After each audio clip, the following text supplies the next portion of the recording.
Welcome to BRK women's.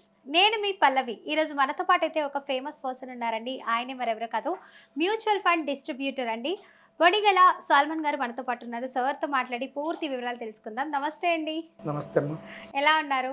బాగున్నాం. దేవుని దయ వల్ల. సార్, ఇప్పుడు చూసుకున్నట్లయితే చాలా మంది మ్యూచువల్ ఫండ్స్ అనగానే కొంత ఐడియా ఉంది. అసలు ఎస్ఐపి అందులో ఇన్వెస్ట్ చేసుకుంటే మంచిది అంటున్నారు. అసలు ఎస్ఐపి అంటే ఏంటి? ఎలాంటి వాళ్ళకి యూజ్ ఉంటుంది? ఇన్వెస్ట్ చేసే పద్ధతులు 2 రకాలు ఉంటాయి. ఏంటది అవి? ఒకటి, కొంతమంది దగ్గర నెల నెల డబ్బు ఉండదు, ఒకటేసారి వస్తాయి. అవును. వాటిని లంసమ్ అంటారు. మ్మ్. బ్యాంకుల్లో ఎఫ్డి అంటారు, ఫిక్స్డ్ డిపాజిట్. ఇక్కడ లంసమ్ Okay. అంటారు, ఏక మొత్తంలో పెట్టేది. లంసమ్ ఎంత? 1000 రూపాయల నుంచి ఎంతైనా పెట్టుకోవచ్చు. 1000 వేసుకోవచ్చు, 5000 వేసుకోవచ్చు, 10,000 వేసుకోవచ్చు, మీ ఇష్టం. నెల నెల పెట్టేదాన్ని బ్యాంకుల్లో ఆర్డి అంటారు, రికరింగ్ డిపాజిట్. అవును.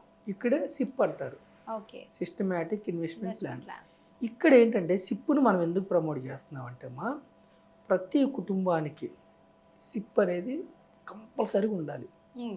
సిస్టమాటిక్ ఇన్వెస్ట్మెంట్ ప్లాన్ ఎందుకు ఉండాలంటే, ఇప్పుడు మనం ఒక కారు కొనుక్కున్నాము, భౌతికంగా ఆనందం వస్తుంది, మనం ఎంజాయ్ చేస్తాము. మనం ఇంట్లో ఏ వస్తువులు కొనుక్కున్నాం, డైనింగ్ టేబుల్ కావచ్చు, ఫ్రిడ్జ్ కావచ్చు, ఏదన్నా మనం కన్జ్యూమ్ చేస్తాం, ఆనందం వస్తుంది. సిప్లో భవిష్యత్తులో మీకు ఏం జరుగుతుందో తెలియదు, కానీ సిప్ అనేది, సిస్టమాటిక్ ఇన్వెస్ట్మెంట్ ప్లాన్ అనేది very powerful tool for financial freedom. ఒక 10, 15, 20 ఏళ్ళకిన మీరు నెల నెల సిప్లో పెట్టుకుంటే మంచి రిటర్న్స్ జనరేట్ చేస్తూ మీ యొక్క ఆర్థిక లక్ష్యాలని, అంటే పిల్లల స్కూల్ ఎడ్యుకేషన్, కాలేజ్ ఎడ్యుకేషన్ కావచ్చు, కారు కావచ్చు, హౌస్ కావచ్చు, విదేశీ ప్రయాణాలు కావచ్చు, లేదంటే ఎక్కడైనా మీకు నచ్చిన ప్రదేశాలు వెళ్ళటానికి, కానీ ఆర్థికంగా ఒక 10, 15 ఏళ్ళ తర్వాత ప్రతి అవసరాన్ని సిప్ అనేది తీరుస్తుందమ్మా. సిప్ అలా మీకు సక్సెస్ అయింది. ఓకే. సిప్ ఒక రిజల్ట్ మీకు షార్ట్ పీరియడ్లో తెలియదు. అంటే ఇది మిడిల్ క్లాస్ వాళ్ళు కూడా యూస్ చేయడానికి ఆస్కారం అంతే ఉంది కదా. అంటారా? నెలకి ఇప్పుడు ఆటో డ్రైవర్స్, నెలకి 100 రూపాయలు ఎవరన్నా పెట్టుకోవచ్చు కదా. నెలకి 100 నుంచి 1000 నుంచి 500, 5000 ప్రతి ఒక్కరు పెట్టుకోవచ్చు కదా. ఓకే.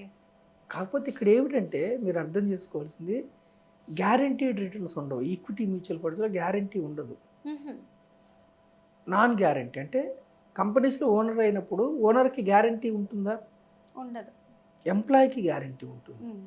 గ్యారంటీ ఉన్న చోట మీకు తక్కువ వస్తుంది, నాన్ గ్యారంటీ ఉన్న చోట ఎక్కువ రిస్క్ తీసుకున్న దగ్గర రిటర్న్ దాన్ని బట్టి ఆధారపడి ఉంటుంది. రిస్క్ని బట్టి రిటర్న్ ఎక్కువ వస్తుందంటే రిస్క్ ఎక్కువ ఉన్నట్టు, రిటర్న్ తక్కువ వస్తుందంటే రిస్క్ తక్కువ ఉన్నట్టు. అయితే రిస్క్ తక్కువ పెట్టుకోవడమే బెటర్ కదండి. రిస్క్ తక్కువ ఉంటే మీకు కొన్ని రోజులకి ధరల పెరుగుదలని అందుకోలేరు. అంటే రిస్క్ తీసుకునే సామర్థ్యం, ఇప్పుడు మీరు మాటలను బట్టి మీరు రిస్క్ తీసుకునే సామర్థ్యం మీకు లేదు, కాబట్టి మీరు రిస్క్ తక్కువ ఉన్నదానికి వెళ్ళాలి. అదే రిస్క్ తీసుకునే సామర్థ్యం ఉన్న వాళ్ళు ఈక్విటీస్కి వెళ్ళాలి, కంపెనీలో ఓనర్షిప్కి వెళ్ళాలి. యూత్, ఎస్పెషల్లీ యూత్ రిస్క్ తీసుకోవచ్చు. ఎందుకంటే ఇప్పుడు మీ సపోజ్ 25 ఏళ్ళు అనుకోండి యూత్కి, మన దేశంలో ఓన్లీ 11% పీపుల్కి మాత్రమే రిటైర్మెంట్ ప్లాన్ చేసుకుంటున్నారు. చాలామందికి రిటైర్మెంట్కి డబ్బు ఉండట్లేదు, పిల్లల మీద ఆధారపడుతున్నారు, లేదంటే ఒక స్థిరాస్తి అమ్ముకొని దాన్ని ఎఫ్డి చేసుకొని, అంటే ముందు చూపు లేదు. అందుకని మీరు సిప్ అనే ఆయుధాన్ని మీరు జాగ్రత్తగా వాడుకుంటే, యంగ్ ఏజ్ నుంచి మీరు జాగ్రత్తగా వాడుకుంటే సిప్ అనే ఆయుధాన్ని ఒక 10 years, 15, 20 years తర్వాత మీరు ఉద్యోగం చేసినా చేయకపోయినా, రిటైర్మెంట్ అంటే ఇంట్లో కూర్చోవడం అని కాదు, అన్ఫార్చునేట్గా మీరు ఉద్యోగం చేయలేకపోయినా ఈ సిప్ అనేది జీవితాంతం మిమ్మల్ని ముందుకు తీసుకెళ్తుంది. మ్యూచువల్ ఫండ్స్ ఇంకొక పెద్ద అడ్వాంటేజ్ అంటే ఇది రెగ్యులేటెడ్. క్రిప్టో ఉంది మన దేశంలో, అన్రెగ్యులేటెడ్. ఎవరు మెయింటైన్ చేస్తారో ఏంటో తెలియదు. బెట్టింగ్ యాప్స్, లేదంటే చాలా రమ్మీలు, ఇట్లాంటివన్నీ వద్దు. ట్రేడింగ్ లీగల్, కానీ ట్రేడింగ్ వద్దు. ఫ్యూచర్ అండ్ ఆప్షన్స్లో డబ్బులు పోతాయి. ఇన్వెస్ట్మెంట్లో మీకు డబ్బులు వస్తాయి, దీర్ఘకాలంలో వస్తాయి. షార్ట్ పీరియడ్లో మీకు ఇన్వెస్ట్మెంట్లో కూడా తగ్గుతాయి. కానీ సిప్ ఏంటంటే నెల నెల మనం కొనటం వల్ల, ఇప్పుడు మీరు గోల్డ్ కొనే వాళ్ళు అనుకోండి అమ్మా, ఈ నెల కొంటున్నారు, నెక్స్ట్ మంత్ కూడా కొంటున్నారు అనుకోండి, తగ్గింది అనుకోండి గోల్డ్, మీకు ఎక్కువ గోల్డ్ వస్తుంది. ప్రతి నెల మీరు కొనటం, సిప్ అంటే ప్రతి నెల కొనటం వల్ల తగ్గినప్పుడు మీకు ఎక్కువ షేర్లు వస్తాయి, ఎక్కువ యూనిట్స్ వస్తాయి. పెరిగినప్పుడేమో మీ ఫండ్ పెరుగుతుంది. ఓవర్ లాంగ్ పీరియడ్లో 10 ఇయర్స్ 15 ఇయర్స్లో ఏమవుతుందంటే యావరేజ్ అవుతూ ఉండటం వల్ల, తగ్గినప్పుడు ఎక్కువ షేర్లు రావటం వల్ల, పెరిగినప్పుడు ఫండ్ పెరగటం వల్ల మీకు మంచి రిటర్న్ జనరేట్ చేసే అవకాశం ఉంది. కాబట్టి సిప్ నేను మీ ద్వారా ఏం ప్రమోట్ చేస్తున్నట్టే, సిప్ అనేది ప్రతి కుటుంబానికి అవసరం. Systematic investment plan.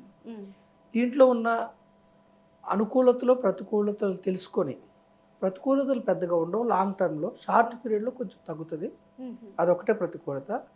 లాంగ్ టర్మ్లో లక్ష్యానికి అనుగుణంగా మీరు పెట్టుకుంటే సిప్ అనేది మన ఎకానమీలో భాగస్వామ్యం.